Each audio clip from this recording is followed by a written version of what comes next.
Hi friends, welcome back to my YouTube channel Shubha monologues. Friends, ಎಲ್ಲರೂ ಹೇಗಿದ್ದೀರಾ? ನಾನು ಕೂಡ ಚೆನ್ನಾಗಿದ್ದೀನಿ, ನೀವು ಕೂಡ ಚೆನ್ನಾಗಿದ್ದೀರಾ ಅಂತ ಅನ್ಕೋತೀನಿ. ಮತ್ತು ಫ್ರೆಂಡ್ಸ್, ಲಾಸ್ಟ್ ಟೈಮು ನಾನು ನಿಮ್ಮ ಜೊತೆ ಒಂದು ಡಯಟ್ ಚಾರ್ಟ್ನ ಶೇರ್ ಮಾಡಿಕೊಂಡಿದ್ದೆ. ಸುಮಾರಷ್ಟು ಕಮೆಂಟ್ಸ್ ಮಾಡಿದ್ದೀರಾ, ಮತ್ತು ನಾನು ಕೂಡ ಅದಕ್ಕೆ ರಿಪ್ಲೈ ಮಾಡಿದ್ದೀನಿ. ಇನ್ನು ಒಬ್ಬರು ಕಮೆಂಟಲ್ಲಿ ಒಂದು ಡಯಾಬಿಟಿಕ್ ಇರ್ತಕ್ಕಂಥ ಪೇಷೆಂಟು ಈ ಒಂದು ಡಯಟ್ ಚಾರ್ಟ್ನ ಅಪ್ಲೈ ಮಾಡಿಕೊಂಡು ವೆಯ್ಟ್ ಲಾಸ್ ಮಾಡ್ಕೋಬೋದಾ ಅಂತಲೂ ಕೂಡ ಕೇಳಿದ್ರು. ಅದಕ್ಕೆ ನಾನು ಯಾವುದೇ ರೀತಿಯ ರಿಪ್ಲೈನ ಮಾಡಲಿಲ್ಲ. ಮತ್ತು ಆ ಒಂದು ಕಮೆಂಟ್ನ ನಾನು ಸೀರಿಯಸ್ ಆಗಿ ತೊಗೊಂಡಿದ್ದೀನಿ. ಏನಕ್ಕಪ್ಪ ಅಂತ ಅಂದರೆ, ಪ್ರತಿಯೊಬ್ಬರ ಮನೆಯಲ್ಲೂ ಬಿ ಪಿ ಆಗಿರ್ಬೋದು, ಶುಗರ್ ಆಗಿರ್ಬೋದು, ಈ ಒಂದು ಹೆಲ್ತ್ ಇಶ್ಯೂಸಿಂದ ಸಫರ್ ಪಡ್ತಾ ಇರೋರು ಇದ್ದೇ ಇರ್ತಾರೆ. ಅಂಥದ್ರಲ್ಲಿ ವಯಸ್ಸಾಗಿರ್ತಕ್ಕಂಥವ್ರು ಇತ್ತು ಅಂದರೆ ಕಂಪಲ್ಸರಿ ಅವರಿಗೆ ಬಿ ಪಿ ಶುಗರ್ ಇದ್ದೇ ಇರುತ್ತೆ. ಅಂಥವರು ವೆಯ್ಟ್ ಏನಾದರೂ ಜಾಸ್ತಿ ಇತ್ತು ಅಂದರೆ, ನಾನೇನು ಲಾಸ್ಟ್ ಟೈಮು ಡಯಟ್ ಚಾರ್ಟ್ನ ತಿಳಿಸಿದೆ ಅದನ್ನು ಅಪ್ಲೈ ಮಾಡ್ಕೊಳ್ಳೋದು ಬೇಡ. ಹೆಲ್ತ್ ಇಶ್ಯೂಸ್ ಇಲ್ಲ ಅಂತ ಅನ್ನೋರು ಮಾತ್ರ ಒಂದು ಡಯಟ್ ಚಾರ್ಟ್ನ ಅಪ್ಲೈ ಮಾಡಿಕೊಂಡು ವೆಯ್ಟ್ ಲಾಸ್ ಮಾಡ್ಕೋಬೋದು. ಏನಾದರೂ ಹೆಲ್ತ್ ಇಶ್ಯೂಸ್ ಇತ್ತು, ಅದಕ್ಕೆ ಟ್ಯಾಬ್ಲೆಟ್ಸ್ ಎಲ್ಲ ತೊಗೋತಾ ಇದ್ದೀವಿ ಅಂತ ಅನ್ನೋರು ಆ ಡಯಟ್ ಚಾರ್ಟ್ನ ಅಪ್ಲೈ ಮಾಡ್ಕೊಳ್ಳೋದು ಬೇಡ. ಹಾಗಾಗಿ ಡಯಾಬಿಟಿಕ್ ಪೇಷೆಂಟು ಯಾವ ರೀತಿ ಡಯಟ್ ಚಾರ್ಟ್ನ ಅಪ್ಲೈ ಮಾಡ್ಕೋಬೇಕು, ವೆಯ್ಟ್ ಲಾಸ್ನ ಮಾಡ್ಕೋಬೇಕು ಅಂತೇಳ್ಬಿಟ್ಟು ನಾನಿಲ್ಲಿ ಒಂದು ಸಪ್ರೇಟಾಗಿ ಚಾರ್ಟ್ನ ಪ್ರಿಪೇರ್ ಮಾಡಿದ್ದೀನಿ. ವಿಡಿಯೋ ಸ್ವಲ್ಪ ಲೆಂತಿಯಾಗಿರ್ಬೋದು, ಬಟ್ ಡೀಟೇಲಾಗಿ ಎಕ್ಸ್ಪ್ಲೇನ್ ಮಾಡಿದ್ದೀನಿ. ಹಾಗಾಗಿ ಕೊನೆಯವರೆಗೂ ಸ್ಕಿಪ್ ಮಾಡ್ದೇ ವಿಡಿಯೋನ ನೋಡ್ತು ಅಂದರೆ ಆರಾಮಾಗಿ ನಿಮಗೆ ಅದ್ರ ಬಗ್ಗೆ ಡೀಟೇಲ್ ಎಲ್ಲ ಗೊತ್ತಾಗುತ್ತೆ. ಹಾಗಾಗಿ ಫ್ರೆಂಡ್ಸ್, ನಾನು ಒಂದು ಕಮೆಂಟ್ನ ಸೀರಿಯಸ್ ಆಗಿ ತೊಗೊಂಡಿರೋದು ಇದೇ ಕಾರಣಕ್ಕೆ. ಏನಕ್ಕಂದರೆ ನಮ್ಮ ಮನೇಲೂ ಕೂಡ ಏಜ್ ಆಗಿರೋರು ಇದ್ದಾರೆ, ಅವರಿಗೂ ಕೂಡ ಶುಗರ್ ಅನ್ನೋದಿದೆ. ಮತ್ತು ಬೆಳಗ್ಗೆಯಿಂದ ಸಂಜೆವರೆಗೂ ನಾನು ಕೂಡ ಆ ಒಂದು ಶುಗರ್ ಪೇಷೆಂಟ್ಗೆ ಯಾವ ರೀತಿ ಒಂದು ಫುಡ್ಡು ರೊಟೀನ್ ಇರಬೇಕು ಅದೇ ರೀತಿ ನಾವು ಮಾಡೋದು. ಮತ್ತು ನಾವು ಕೂಡ ಮುನ್ನೆಚ್ಚರಿಕೆ ಕ್ರಮನ ವಹಿಸಿ ಒಂದು ಆ ಬೇಸ್ ಮೇಲೇ ಡಯಟ್ ಪ್ಲಾನ್ನ ಮಾಡ್ಕೊಂಡಿರೋದು. ಹಾಗಾಗಿ ನನಗೆ ಸ್ವಲ್ಪ ಐಡಿಯಾಸ್ ಇರೋದ್ರಿಂದ ಅದ್ರ ಜೊತೆಗೆ ಇನ್ನು ಕೆಲವೊಂದನ್ನು ಆ್ಯಡ್ ಮಾಡ್ಕೊಂಡಿದ್ದೀನಿ. ನಾವು ತಿಂದಂಥ ಆಹಾರ ಜೀರ್ಣ ಆಗಿ ಗ್ಲೂಕೋಸ್ ಆಗಿ ಕನ್ವರ್ಟ್ ಆಗುತ್ತೆ.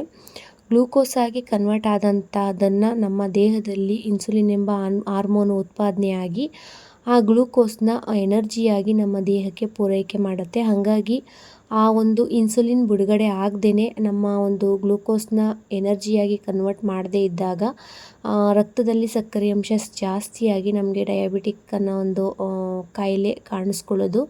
ಹಾಗಾಗಿ ಕೆಲವೊಬ್ಬರಿಗೆ ಟೈಪ್ 1 ಅಂತ ಇರುತ್ತೆ, ಅಂದರೆ ನಮ್ಮ ಬಾಡಿಯಲ್ಲಿ ಇನ್ಸುಲಿನ್ ಉತ್ಪಾದನೆ ಆಗ್ತಾ ಇರಲ್ಲ, ಅದನ್ನು ನಾವು ಟೈಪ್ 1 ಡಯಾಬಿಟಿಕ್ ಅಂತೀವಿ. ಇನ್ನು ಕೆಲವೊಬ್ಬರು ಟೈಪ್ 2 ಡಯಾಬಿಟಿಕ್ ಪೇಷೆಂಟ್ ಇರ್ತಾರೆ, ಅಂದರೆ ಇನ್ಸುಲಿನ್ ಉತ್ಪಾದನೆ ಆದ್ರೂ ಕೂಡ ಆ ಗ್ಲೂಕೋಸ್ನ ಎನರ್ಜಿಯಾಗಿ ಒಂದು ಇನ್ಸುಲಿನ್ ಕನ್ವರ್ಟ್ ಮಾಡ್ತಾ ಇರಲ್ಲ, ಅದನ್ನು ಟೈಪ್ 2 ಡಯಾಬಿಟಿಕ್ ಅಂತ ಕರಿತೀವಿ.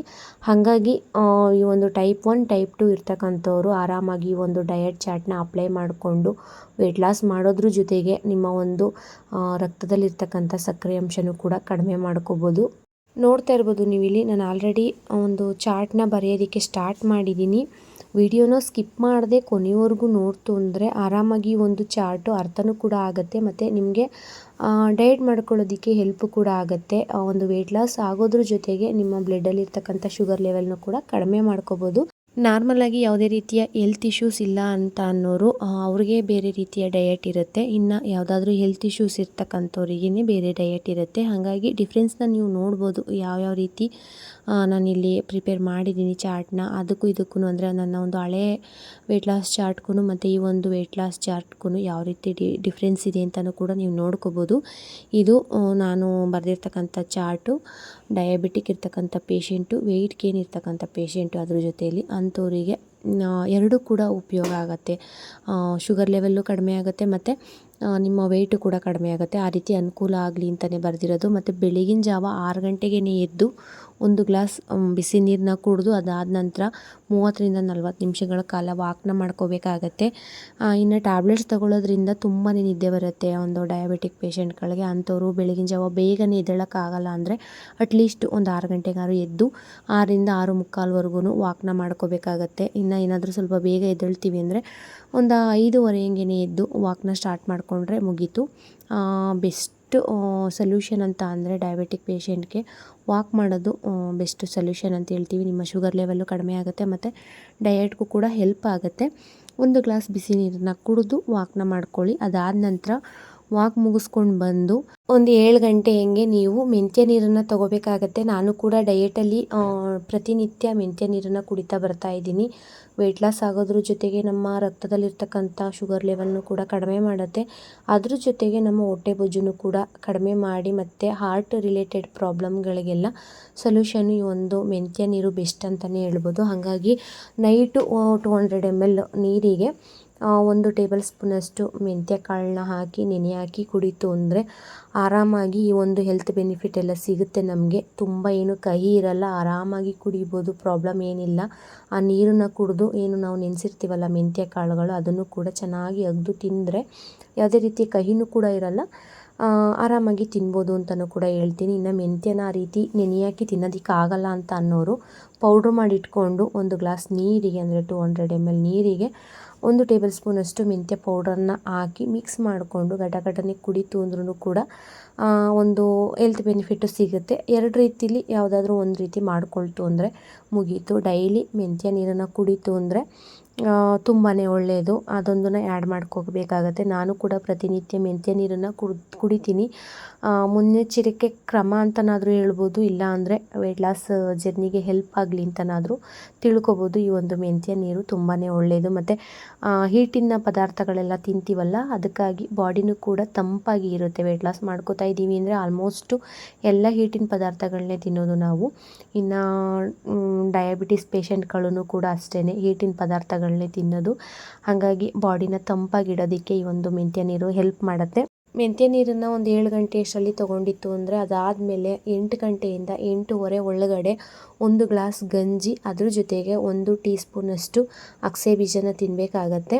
ಅಂದರೆ ಬೆಳಗಿನ ಟೈಮು ರಾಗಿ ಗಂಜಿ ಆಗಿರ್ಬೋದು, ಮಿಲೆಟ್ಸ್ ಮಿಕ್ಸ್ನ ಗಂಜಿ ಆಗಿರ್ಬೋದು, ಇಲ್ಲಾಂದರೆ ಬಾರ್ಲಿ ಅಕ್ಕಿನ ಗಂಜಿ, ಯಾವುದಾದ್ರೂ ಸರಿ 3ರಲ್ಲಿ 1 ಗಂಜಿನ ಮಾಡಿಕೊಂಡು ಕುಡಿಬೋದು. ಅಂದರೆ 200 ml ಗಂಜಿನ ಕುಡಿಬೋದು. ಶುಗರ್ ಪೇಷಂಟ್ಗಳಿಗೆ ಟ್ಯಾಬ್ಲೆಟ್ಸ್ ಎಲ್ಲ ತೊಗೊಳ್ಳೋದ್ರಿಂದ ಅಲ್ಲಲ್ಲೇ ಸುಸ್ತಾಗ್ತಿರತ್ತೆ ಮತ್ತು ಪದೇ ಪದೇ ಹಶ್ವು ಅನ್ನೋದು ಜಾಸ್ತಿ ಆಗ್ತಿರತ್ತೆ. ನಾವೇನು ನಾರ್ಮಲಾಗಿ 3 ಟೈಮ್ ಊಟನ ಮಾಡ್ತೀವಿ, ಬಟ್ ಶುಗರ್ ಪೇಷಂಟ್ಗಳು ಆ ರೀತಿ ಆಗಿರಲ್ಲ.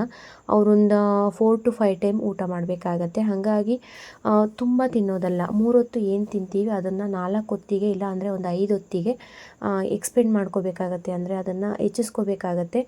ಅದೇ ಒಂದು 3 ಹೊತ್ತು ಊಟನ ಒಂದು 4 ಬಾರಿ 5 ಬಾರಿ ಅಷ್ಟೇ ಪ್ರಮಾಣನ ಒಂದು ಟೈಮ್ 2 ಟೈಮ್ ಎಕ್ಸ್ಟ್ರಾ ಮಾಡಿಕೊಂಡು ತಿನ್ನಬೇಕಾಗತ್ತೆ. ಹಾಗಾಗಿ 1 ಗ್ಲಾಸ್ ಗಂಜಿನ ಕುಡಿದು ಅದ್ರ ಜೊತೆಗೆ ಅಗಸೆ ಬೀಜನ ತಿನ್ನಬೇಕು. ಅಗಸೆ ಬೀಜ ತಿನ್ನೋದ್ರಿಂದನೂ ಕೂಡ ಫ್ಯಾಟು ಕೂಡ ಕಡಿಮೆ ಆಗುತ್ತೆ, ವೆಯ್ಟ್ ಲಾಸ್ಗೂ ಕೂಡ ಹೆಲ್ಪ್ ಆಗುತ್ತೆ. ಮತ್ತು ಶುಗರ್ ಇದೆ ಅಂತ ಅಂದರೆ ಹಾರ್ಟ್ ರಿಲೇಟೆಡ್ ಪ್ರಾಬ್ಲಮ್ಗಳು ಜಾಸ್ತಿನೇ ಇರುತ್ತೆ ಮತ್ತು ಕೊಲೆಸ್ಟ್ರಾಲ್ ಎಲ್ಲ ಜಾಸ್ತಿ ಆಗುವಂಥ ಚಾನ್ಸಸ್ ಇರುತ್ತೆ. ಹಾಗಾಗಿ ಈ ಒಂದು ಅಗಸೆ ಬೀಜ ತಿನ್ನೋದ್ರಿಂದ ಕೊಲೆಸ್ಟ್ರಾಲ್ ಎಲ್ಲ ಕಡಿಮೆ ಆಗಿ ಎಲ್ಲ ರೀತಿಯ ಹೆಲ್ತ್ ಬೆನಿಫಿಟು ಕೂಡ ಸಿಗುತ್ತೆ. ಹಾಗಾಗಿ ಮನೆಯಲ್ಲೇ ರಾಗಿ ಹಿಟ್ಟಿರುತ್ತೆ, ಅದರಿಂದ 1 ಗ್ಲಾಸು ರಾಗಿ ಗಂಜಿನ ಮಾಡ್ಕೋಬೋದು. ಇಲ್ಲಾಂದರೆ ಅಂಗಡಿಯಿಂದ ತಂದು ಮಿಲೆಟ್ಸ್ ಮಿಕ್ಸ್ ಪೌಡರ್ ತಂದು ಮಿಲೆಟ್ ಗಂಜಿನೂ ಕೂಡ ಮಾಡ್ಕೊಂಡು ಕುಡಿಬೋದು.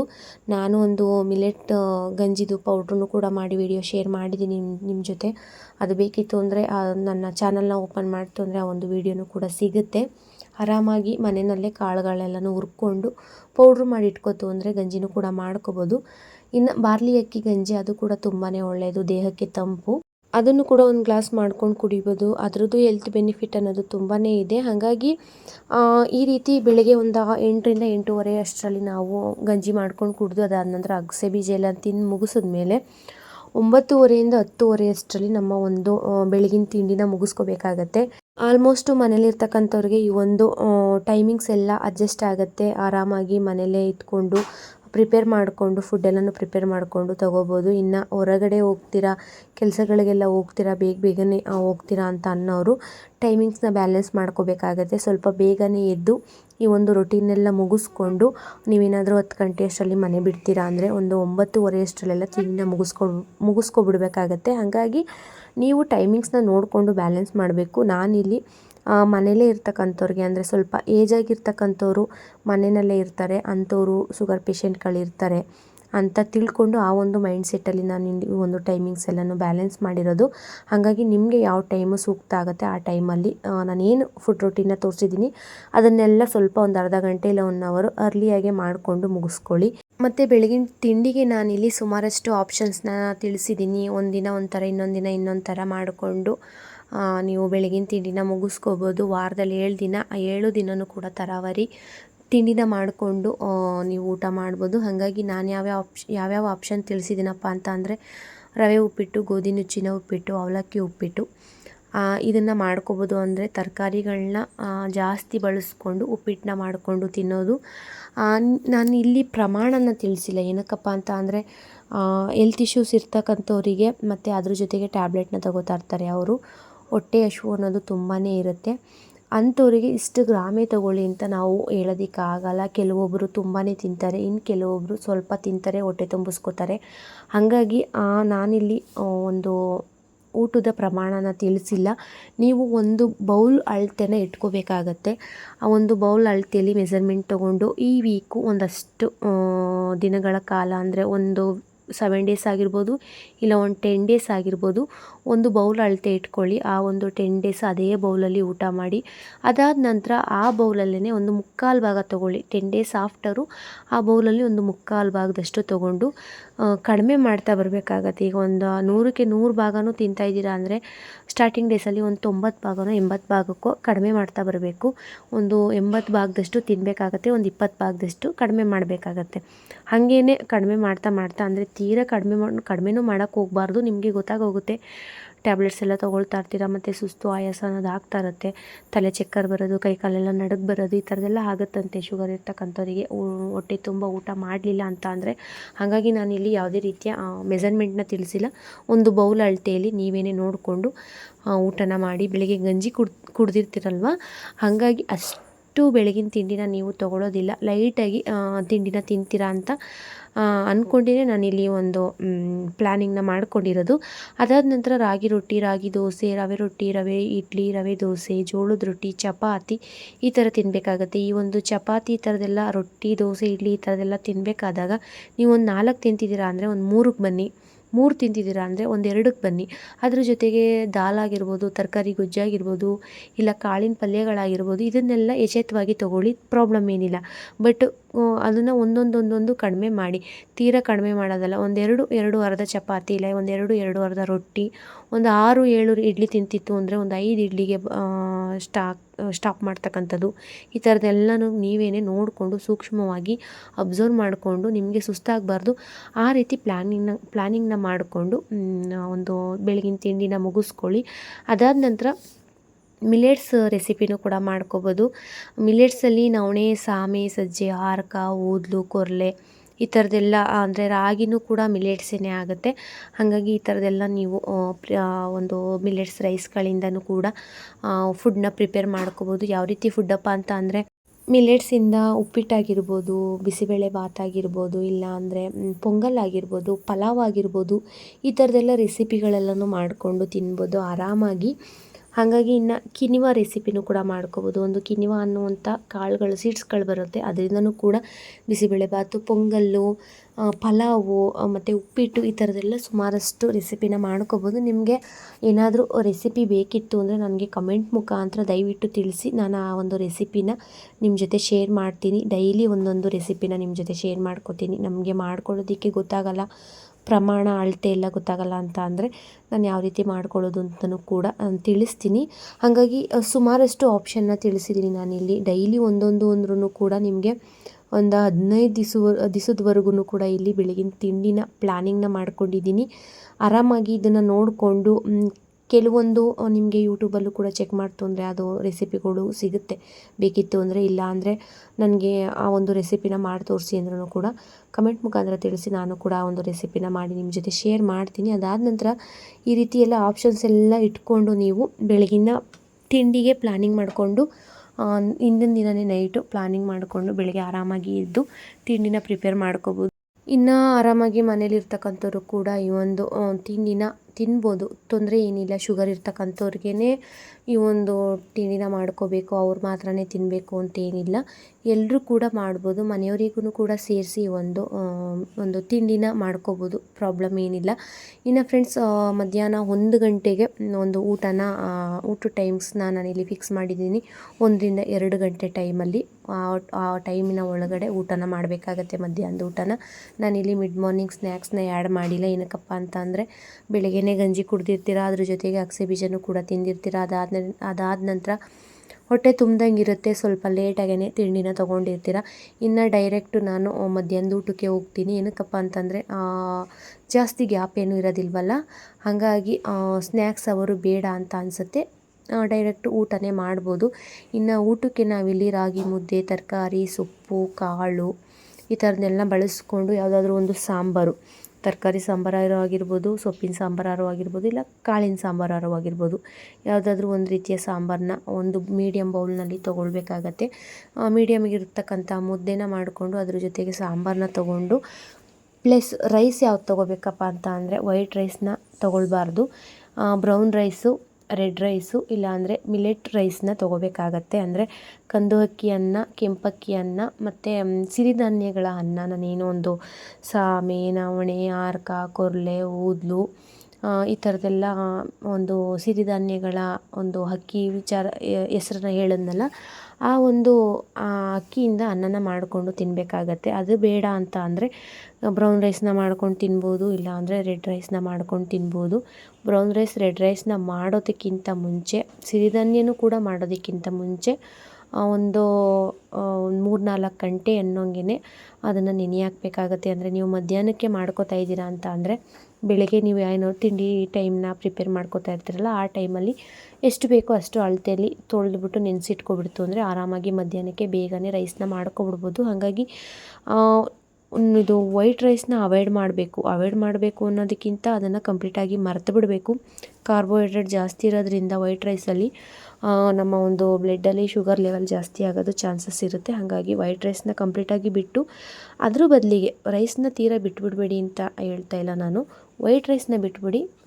Red rice, brown rice, millets rice ಇದರಲ್ಲಿ ಯಾವ್ದಾದ್ರು ಕೂಡ ತೊಗೊಳ್ಬೋದು. ಒಂದು ಮೀಡಿಯಮ್ ಬೌಲ್ನಲ್ಲಿ ತೊಗೋಬೇಕಾಗತ್ತೆ. ಅದಾದ ನಂತರ 1 ಗ್ಲಾಸ್ ಮಜ್ಜಿಗೆನ ಕುಡಿಯಿರಿ. ನೀವು ಏನಾದರೂ ಬೆಳಗಿನ ಟೈಮು ಅಗಸೆ ಬೀಜನ ಅಗೆದು ತಿನ್ನೋಕ್ಕಾಗಲ್ಲ ನಮ್ಮ ಕೈಲಿ ಅಂತ ಅಂದರೆ ಮಧ್ಯಾಹ್ನ ಏನು ಊಟ ಆದಮೇಲೆ 1 ಗ್ಲಾಸ್ ಮಜ್ಜಿಗೆನ ಕುಡಿತೀರಲ್ಲ, ಆ ಒಂದು ಮಜ್ಜಿಗೆಗೆ 1 ಟೇಬಲ್ ಸ್ಪೂನಷ್ಟು ಅಗಸೆ ಬೀಜದ ಪುಡಿನ ಸೇರಿಸ್ಕೊಂಡು ಮಜ್ಜಿಗೆಯಲ್ಲಿ ಕುಡಿಯಿರಿ. ಮತ್ತು ರಾ ಸಲಾಡ್ನು ಕೂಡ ತೊಗೋಬೇಕಾಗತ್ತೆ. ರಾ ಸಲಾಡ್ ಅಂತ ಅಂದರೆ ಸೌತೆಕಾಯಿ, ಟೊಮೊಟೊ 1 ಮತ್ತು ಗೆಡ್ಡೆಕೋಸು. ನನ್ನ ಒಂದು ಹಳೆ ಚಾರ್ಟಲ್ಲಿ ನಾರ್ಮಲಾಗಿ ವೆಯ್ಟ್ ಲಾಸ್ ಮಾಡ್ಕೊಳ್ಳೋದಕ್ಕೆ ಕ್ಯಾರೆಟ್ ಆ್ಯಡ್ ಮಾಡಿದ್ದೆ ರಾ ಸಲಾಡಲ್ಲಿ. ಬಟ್ ಶುಗರ್ ಪೇಷೆಂಟ್ಗಳು ಕ್ಯಾರೆಟ್ನ, ಬೀಟ್ರೋಟ್ನ ತಿನ್ನೋದಿಲ್ಲ, ಸ್ವೀಟ್ ಜಾಸ್ತಿ ಇರುತ್ತೆ ಈ ಒಂದು ತರಕಾರಿಯಲ್ಲಿ ಅಂತ ಹೇಳ್ಬಿಟ್ಟು ಅದನ್ನು ಸ್ಕಿಪ್ ಮಾಡ್ತಾರೆ. ಹಾಗಾಗಿ ನಾನಿಲ್ಲಿ ಗೆಡ್ಡೆಕೋಸನ್ನ ಆ್ಯಡ್ ಮಾಡಿದ್ದೀನಿ.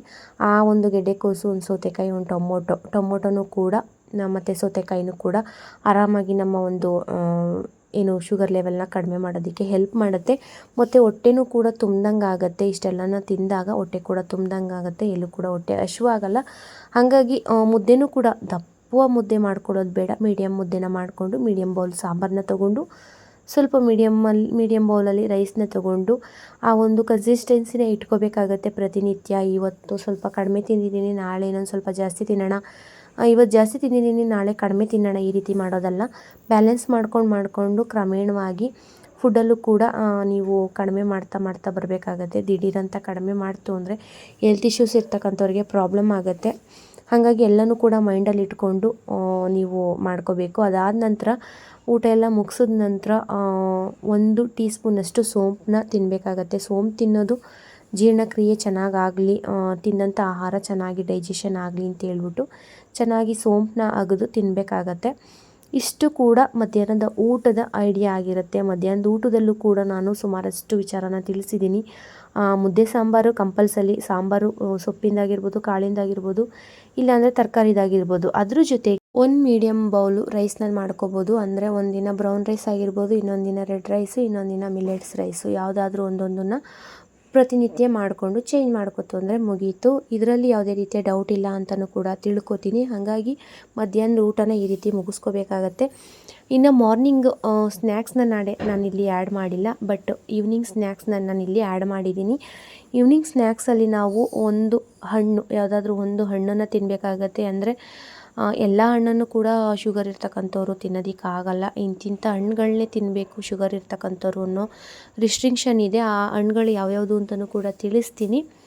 ಬಟ್ ಒಂದು ಹಣ್ಣನ್ನು ನೀವು ನಿಮ್ಮ ಒಂದು ಈವ್ನಿಂಗ್ ಸ್ನ್ಯಾಕ್ಸ್ನಲ್ಲಿ ಆ್ಯಡ್ ಮಾಡಿಕೊಂಡು ಅದ್ರ ಜೊತೆಗೆ 3-4 ಅವಕಾಡೊ ಅಂದರೆ ವಾಲ್ನಟ್ನ ಆ್ಯಡ್ ಮಾಡಬೇಕಾಗತ್ತೆ. ಈ ಒಂದು ವಾಲ್ನಟ್ನ ತಿನ್ನೋದ್ರಿಂದ ಶುಗರ್ ಲೆವೆಲ್ಲು ಕಡಿಮೆ ಆಗುತ್ತೆ, ವೆಯ್ಟ್ ಲಾಸ್ಗೂ ಕೂಡ ಹೆಲ್ಪ್ ಆಗುತ್ತೆ, ಮತ್ತು ಹಾರ್ಟ್ ರಿಲೇಟೆಡ್ ಪ್ರಾಬ್ಲಮ್ಗೂ ಕೂಡ ಹೆಲ್ಪ್ ಮಾಡಿ, ಮತ್ತು ನಮ್ಮ ದೇಹದಲ್ಲಿರ್ತಕ್ಕಂಥ ಕೊಲೆಸ್ಟ್ರಾಲ್ ಲೆವೆಲ್ನ ಕೂಡ ಕಡಿಮೆ ಮಾಡುತ್ತೆ.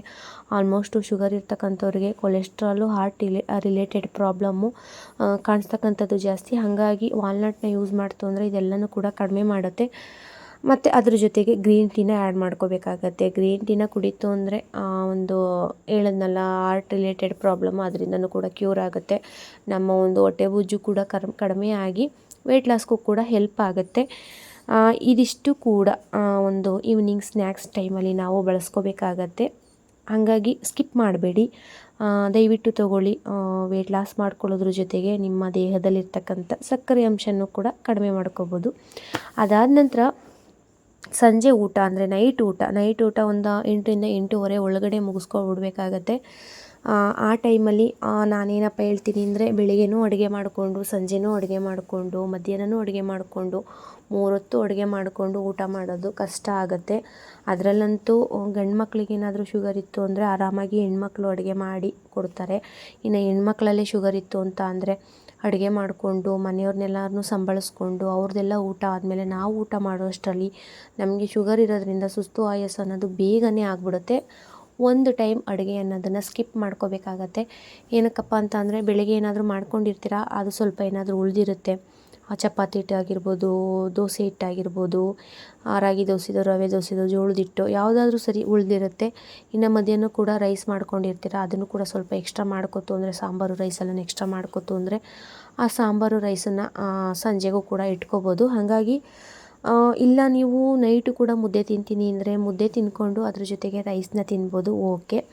ಇಲ್ಲ ನಾನು ನೈಟು ಮುದ್ದೆ ತಿನ್ನಲ್ಲ, ನಾನು ಮಧ್ಯಾಹ್ನ ಒಂದು ಟೈಮ್ ಮಾತ್ರ ಮುದ್ದೆ ತಿಂತೀನಿ ಅನ್ನೋದಾದರೆ ನೈಟ್ ಟೈಮ್ ಏನು ಮಾಡಬೇಕಪ್ಪ ಅಂತ ಅಂದರೆ ಬೆಳಿಗ್ಗೆ ಚಪಾತಿನೋ ಇಡ್ಲಿನೋ ದೋಸೆನೋ ಏನೋ ಒಂದು ಮಾಡ್ಕೊಂಡಿರ್ತೀರ, ರವೆ ಐಟಮೋ ಇಲ್ಲ ಗೋಧಿ ಐಟಮೋ ಜೋಳದ ಐಟಮ್ ಏನಾದರೂ ಒಂದು ಮಾಡ್ಕೊಂಡಿರ್ತೀರ, ಅದನ್ನು ಯಾವುದಾದ್ರೂ 1-2 ತಿಂದು ಅದ್ರ ಜೊತೆಗೆ ಒಂದು ಸ್ಮಾಲ್ ಬೌಲಲ್ಲಿ ಮಧ್ಯಾಹ್ನ ಏನು ಒಂದು ರೈಸ್ ಮಾಡ್ಕೊಂಡಿರ್ತೀರಲ್ಲ ಆ ಒಂದು ರೈಸ್ ಸಾಂಬಾರನ್ನ ತೊಗೊಳ್ತು ಅಂದರೆ ನೈಟ್ ಊಟನೂ ಕೂಡ ಮುಗ್ದೋಗುತ್ತೆ. ಹಾಗಾಗಿ ಮಧ್ಯಾಹ್ನ ಮುದ್ದೆ ತಿಂದಿರೋ ಕಾರಣ ಸಂಜೆ ಅಷ್ಟು ಮುದ್ದೆ ಕೇಳಲ್ಲ.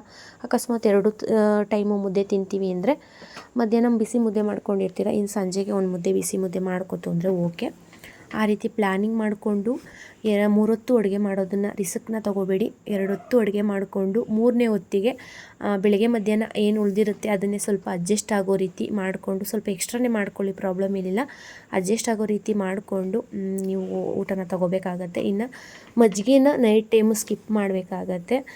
ಇನ್ನೊಂದು ರಾ ಸಲಾಡ್ನ ಹೇಳಿದ್ದೀನಲ್ಲ ಅದನ್ನು ತೊಗೋಬೋದು, ಪ್ರಾಬ್ಲಮ್ ಏನಿಲ್ಲ. ನಿಮಗೆ ತುಂಬ ಹೊಟ್ಟೆ ತುಂಬಿಲ್ಲ ಅಂತ ಅನ್ನಿಸ್ದಾಗ ರಾ ಸಲಾಡ್ನೂ ಕೂಡ ತಿನ್ಬೋದು, ಪ್ರಾಬ್ಲಮ್ ಏನಿಲ್ಲ. ಮಧ್ಯಾಹ್ನ ಏನು ತೊಗೊಂಡಿದ್ರಿ ಸೇಮ್ ರಾ ಸಲಾಡ್ನ ತೊಗೊಳ್ಳಿ, ಬಟ್ ಮಜ್ಜಿಗೆನ ಸ್ಕಿಪ್ ಮಾಡಿ. ಇನ್ನು ಅದಾದ ನಂತರ ಹೊಟ್ಟೆ ತುಂಬ ಊಟ ಮಾಡೋದಲ್ಲ, ಸ್ವಲ್ಪ ಇನ್ನೊಂದು 2 ತುತ್ತು ತಿನ್ನಬೇಕಿತ್ತು ಅನ್ನುವಷ್ಟರಲ್ಲೇ ನೀವು ಸ್ಟಾಪ್ ಮಾಡಬೇಕಾಗತ್ತೆ. ತೀರಾ ಹೊಟ್ಟೆಗೆ ತುಂಬುವಷ್ಟು ಊಟನ ಮಾಡಿದ್ರೆ ಹೆವಿ ಅಂತ ಅನಿಸುತ್ತೆ, ಮತ್ತು ವೆಯ್ಟ್ ಲಾಸ್ ಅನ್ನೋದು ಆಗೋದಿಲ್ಲ. ಹಾಗಾಗಿ ಬ್ಯಾಲೆನ್ಸ್ ಮಾಡ್ಕೊಳ್ಳಿ, ದಯವಿಟ್ಟು ಬ್ಯಾಲೆನ್ಸ್ ಮಾಡಿಕೊಂಡು ಊಟನ ಮಾಡಿ. ತೀರಾ ಸುಸ್ತು ಮಾಡ್ಕೊಬೇಡಿ, ತೀರಾ ಸಾಕಪ್ಪ ಇಷ್ಟೊಂದು ತಿನ್ನ ಅಂತ ಅನ್ನುವಷ್ಟು ಕೂಡ ತಿನ್ನೋದಕ್ಕೆ ಹೋಗಬೇಡಿ. ಆ ರೀತಿ ಬ್ಯಾಲೆನ್ಸ್ ಮಾಡಿಕೊಂಡು ನೀವು ಒಂದು ಫುಡ್ ರೂಟೀನ ಮಾಡ್ಕೊತು ಅಂದರೆ ಆರಾಮಾಗಿ ವೆಯ್ಟ್ ಲಾಸ್ ಆಗೋದ್ರ ಜೊತೆಗೆ ನಿಮ್ಮ ದೇಹದಲ್ಲಿರ್ತಕ್ಕಂಥ ಒಂದು ಶುಗರ್ ಲೆವೆಲ್ಲು ಕೂಡ ಅಂದರೆ ಬ್ಲಡ್ಡಲ್ಲಿರ್ತಕ್ಕಂಥ ಶುಗರ್ ಲೆವೆಲ್ಲು ಕೂಡ ಕಡಿಮೆ ಆಗುತ್ತೆ. ಇನ್ನು ಇಷ್ಟು ಕೂಡ ಬೆಳಗ್ಗೆಯಿಂದ ಸಂಜೆವರೆಗೂ ನೀವೊಂದು ಏನು ಫುಡ್ ರೂಟೀನ ಫಾಲೋ ಮಾಡಬೇಕು ಅದನ್ನು ನಾನು ಇಲ್ಲಿ ತಿಳಿಸಿದ್ದೀನಿ. ಸುಮಾರಷ್ಟು ವಿಚಾರಗಳನ್ನ ತಿಳಿಸಿದ್ದೀನಿ. ನೀವು ಅನ್ಕೋಬೋದು ಹೇಗೆ ಇದೆಲ್ಲ ಇವ್ರಿಗೆ ಗೊತ್ತು ಸಾಧ್ಯ ಅಂತ. ನನ್ನ ಮನೆಯಲ್ಲೂ ಕೂಡ ಶುಗರ್ ಪೇಷಂಟ್ ಇದ್ದಾರೆ, ನಾನು ಕೂಡ ಆರೋಗ್ಯದ ಬಗ್ಗೆ ಕಾಳಜಿನ ವಹಿಸ್ತೀನಿ, ಅವರ ಆರೋಗ್ಯದ ವಿಚಾರದಲ್ಲೂ ಕೂಡ ಕಾಳಜಿನ ವಹಿಸ್ತೀನಿ. ಹಾಗಾಗಿ ನನಗೆ ಪ್ರತಿನಿತ್ಯ ಈ ಥರದ್ದು ಯಾವುದಾದ್ರೂ ಒಂದು 2-3 ರೆಸಿಪಿ ಮಾಡಿ ಅಭ್ಯಾಸ ಇದೆ, ಅಡುಗೆಗಳನ್ನ ಮಾಡಿ ಅಭ್ಯಾಸ ಇದೆ. ಹಾಗಾಗಿ ನನ್ನ ಮನೆಯಲ್ಲಿ ನಾನು ಬೆಳಗಿನ ಟೈಮು ರೈಸ್ ಮಾಡೋದಕ್ಕೆ ಹೋಗಲ್ಲ. ತೀರಾ ಯಾವಾಗಲಾದರೂ ಒಂದು 15 ದಿವಸಕ್ಕೋ ಒಂದು 10 ದಿವಸಕ್ಕೋ ಒಂದ್ಸಲ ಮಾತ್ರ ನಾನು ರೈಸ್ ಐಟಮ್ನ ಮಾಡೋದು. ಹಾಗಾಗಿ ನನಗೆ ಅಭ್ಯಾಸ ಇರೋದ್ರಿಂದ ಸುಮಾರಷ್ಟು ಪ್ಲ್ಯಾನಿಂಗ್ ಎಲ್ಲ ನಾನೇ ಮಾಡಿಕೊಂಡೆ. ಈ ರೀತಿ ಚಾರ್ಟ್ನ ಬರೀತು ಅಂದರೆ ಹೆಲ್ಪ್ ಆಗ್ಬೋದು. ಬೇರೆ ಯಾರಾದರೂ ಶುಗರ್ ಪೇಷಂಟ್ ಇತ್ತು, ನನ್ನ ವೀಡಿಯೋಸ್ನ ನೋಡ್ತಿತ್ತು ಅಂದರೆ ಹೆಲ್ಪ್ ಆಗ್ಬೋದು ಅಂತೇಳಿ ಒಂದು ಕಮೆಂಟ್ನ ನಾನು ತುಂಬ ಸೀರಿಯಸ್ಸಾಗಿ ತೊಗೊಂಡು ಈ ಒಂದು ಚಾರ್ಟ್ನ ಪ್ರಿಪೇರ್ ಮಾಡಿರೋದು. ಹಾಗಾಗಿ ನೋಡಿಕೊಂಡು ಮಾಡ್ಕೊಳ್ಳೋರು ಆರಾಮಾಗಿ ಈ ಒಂದು ಚಾರ್ಟ್ನ ಯೂಸ್ ಮಾಡ್ಕೊಳ್ಳಿ ಅಂತ ಹೇಳ್ತಾ, ಮತ್ತು ಇನ್ನು ಕೆಲವೊಂದು ನೋಟ್ಸ್ಗಳನ್ನ ಬರೆದಿದ್ದೀನಿ, ಎಕ್ಸ್ಟ್ರಾ ನೋಟ್ಸ್ಗಳು. ಏನಪ್ಪ ಅಂತ ಅಂದರೆ, ಪ್ರತಿನಿತ್ಯ 3ರಿಂದ 3.5 ಲೀಟ್ರಷ್ಟು ನೀರನ್ನು ಕುಡಿಬೇಕು. ಅದ್ರ ಜೊತೆಗೆ ವಾಕ್ನ ಮಾಡಬೇಕು. ವಾಕ್ನ ಕಂಪಲ್ಸರಿ ಮಾಡಲೇಬೇಕು. ಶುಗರ್ ಇರ್ತಕ್ಕಂಥವ್ರು ಕಂಪಲ್ಸರಿ ವಾಕ್ ಮಾಡಬೇಕು. ಸಾಧ್ಯ ಆದರೆ ಒಂದು ಅರ್ಧ ಗಂಟೆ ಎಕ್ಸಸೈಸ್ನು ಕೂಡ ಮಾಡಿ. ಸಿಂಪಲ್ ಎಕ್ಸಸೈಸ್ಗಳನ್ನ ಮಾಡ್ಕೊಳ್ಳಿ. ತೀರಾ ಬಾಡಿ ಸ್ಟ್ರೆಚ್ ಮಾಡಿ ಮಾಡ್ತಕ್ಕಂಥ ಎಕ್ಸಸೈಸ್ಗಳು ಬೇಡ. ಸಿಂಪಲ್ಲಾಗಿ ಮೂಮೆಂಟ್ಸ್ಗಳನ್ನ ಮಾಡಿಕೊಂಡು ಎಕ್ಸಸೈಸ್ಗಳನ್ನ ಮಾಡ್ಕೊಳ್ಳಿ. ಅದಾದ ನಂತರ ಯಾವುದೇ ರೀತಿಯ ಊಟನ ಸ್ಕಿಪ್ ಮಾಡಬಾರ್ದು. ಮಧ್ಯದಲ್ಲಿ ಬೆಳಿಗ್ಗೆ ಸ್ವಲ್ಪ ಜಾಸ್ತಿ ತಿಂದಿದ್ದೀನಿ ಅಂತ ಹೇಳ್ಬಿಟ್ಟು ಮಧ್ಯಾಹ್ನ ಊಟ ಸ್ಕಿಪ್ ಮಾಡೋದು, ಈ ಥರ ಎಲ್ಲ ಮಾಡೋದಕ್ಕೆ ಹೋಗಬಾರ್ದು.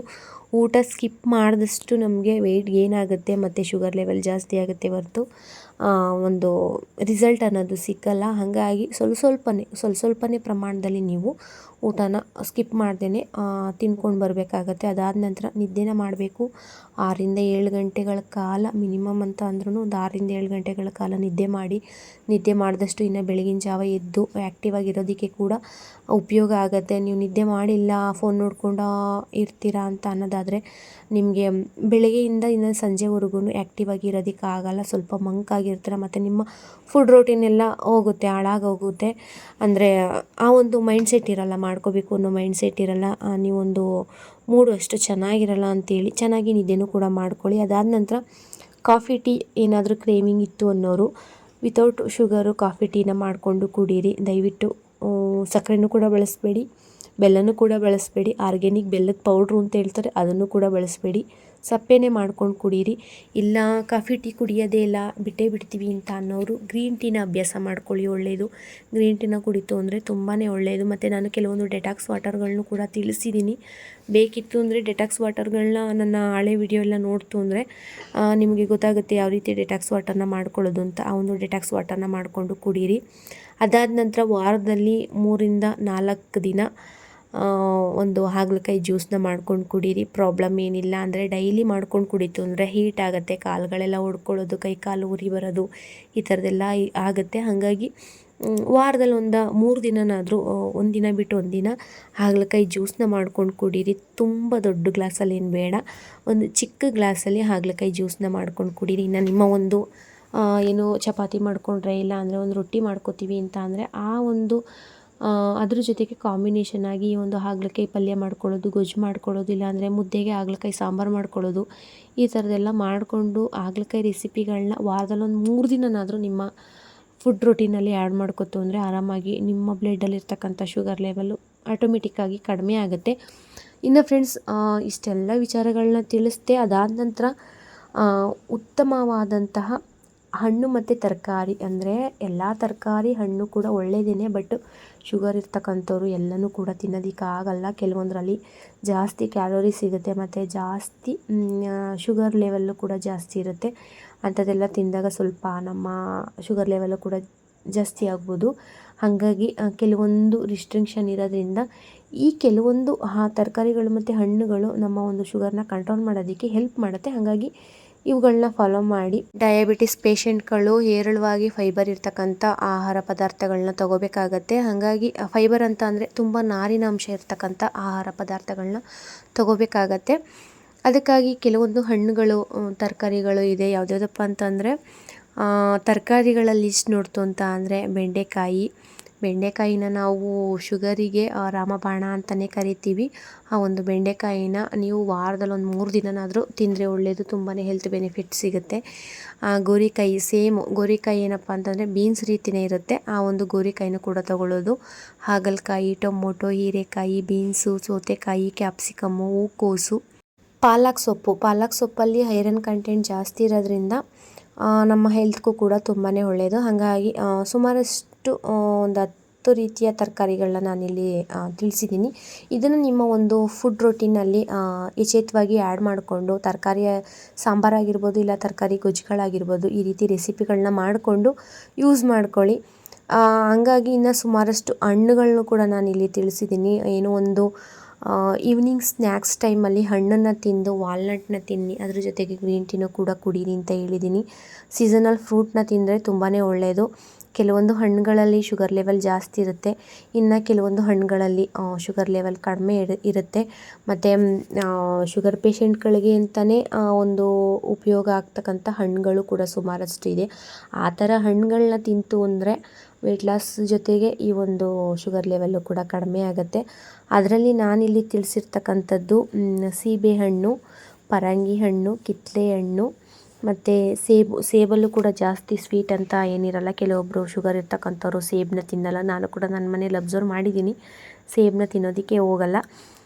ಅದನ್ನು ಕೂಡ ತಿನ್ಬೋದು ಆರಾಮಾಗಿ, ಏನು ಪ್ರಾಬ್ಲಮ್ ಇಲ್ಲ ಶುಗರ್ ಇರ್ತಕ್ಕಂಥವ್ರು. ಅದಾದ ನಂತರ ಕಿವಿ ಹಣ್ಣು, ಸ್ಟಾರ್ ಫ್ರೂಟ್ ಅಂತ ಹೇಳ್ಬಿಟ್ಟು ಹಣ್ಣು ಬರುತ್ತೆ. ಅದು ಕೂಡ ತುಂಬಾ ಸಿಗೋದು ರೇರು. ಇನ್ನೆಲ್ಲರೂ ಹೊರಗೆ ಹೋಗ್ತು ಅಂದರೆ ಆ ಟೈಮಲ್ಲಿ ತೊಗೊಂಡು ಬಂದು ತಿನ್ಬೋದು. ಇನ್ನು ಸಿಗ್ತಕ್ಕಂಥ ಹಣ್ಣುಗಳನ್ನ ತಿನ್ನಿ, ಪರವಾಗಿಲ್ಲ. ಇದನ್ನೇ ತಿನ್ನಬೇಕು, ಇಲ್ಲ ಇದನ್ನು ತೊಗೊಂಡೇ ತಿನ್ನಬೇಕು ಅನ್ನೋ ಒಂದು ರಿಸ್ಟ್ರಿಕ್ಷನ್ ಏನಿಲ್ಲ. ಯಾವ ಹಣ್ಣು ಸಿಗುತ್ತೆ ನಿಮಗೆ ಒಂದು ಹೆಲ್ತ್ಗೆ ಒಳ್ಳೆಯದಾಗ್ತಕ್ಕಂಥ ಹಣ್ಣು ಯಾವುದಿರುತ್ತೆ ಅದನ್ನು ತಿನ್ನಿ. ಡೈಲಿ ಒಂದು ಹಣ್ಣನ್ನು ತಿನ್ನಿ. ಅದಾದ ನಂತರ ಬೆರಿ ಹಣ್ಣುಗಳು ಅಂದರೆ ಬ್ಲೂಬೆರಿ, ಬ್ಲ್ಯಾಕ್ಬೆರಿ ಈ ಥರ ಹಣ್ಣುಗಳಿರುತ್ತಲ್ಲ, ಇದನ್ನು ಕೂಡ ತಿನ್ಬೋದು. ನಾನು ಕೂಡ ಇದು ತಿಂದಿಲ್ಲ, ಎಲ್ಲೂ ನೋಡೂ ಇಲ್ಲ, ತಿಂದೂ ಇಲ್ಲ, ನಾನು ಅಬ್ಸರ್ವ್ ಮಾಡೇ ಇಲ್ಲ. ಈ ಥರ ಹಣ್ಣುಗಳನ್ನ ಸಿಕ್ತು ಅಂದರೆ ತಿನ್ನಿ.